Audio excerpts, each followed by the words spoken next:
భీష్మాష్టమి అనేది భీష్మ పితామహుడు స్వర్గారోహణం చేసిన రోజుగా భావించి జరుపుకుంటారు. భీష్ముడు మహాభారతంలోని అత్యంత శక్తివంతమైన మరియు ధర్మనిష్ఠుడైన యోధుడు. ఆయనకు ఇచ్ఛామరణం వరం ఉండేది. అంటే ఆయన తన ఇష్టానుసారం మరణాన్ని ఎంచుకునే శక్తి కలిగి ఉండేవారు. కురుక్షేత్ర యుద్ధంలో శరపంజరంపై ఆయన పడి ఉన్నప్పుడు ఉత్తరాయణ పుణ్యకాలం వచ్చేదాకా తన ప్రాణాలను విడువలేదు. ఉత్తరాయణం ప్రారంభమైన మాఘ శుద్ధ అష్టమి రోజున భీష్ముడు తన జీవితం ముగిస్తారు. ఈ రోజున భీష్ముడి ఆత్మ శాంతి కోసం, అలాగే పితృదేవతల కొరకు తర్పణం చేస్తారు. కొంతమంది ఉపవాసం ఉండి పూజలు చేస్తారు. భీష్ముని ధర్మనిష్టను గుర్తు చేసుకుంటారు. ఈ రోజున విష్ణువును ప్రత్యేకంగా ఆరాధించడం ద్వారా పితృదేవతలకు మోక్షం లభిస్తుందని విశ్వాసం.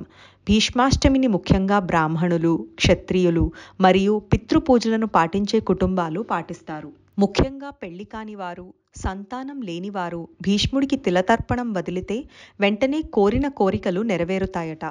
ఈసారి భీష్మాష్టమి ఫిబ్రవరి 5వ తేదీ బుధవారం రోజున జరుపుకోబోతున్నాం.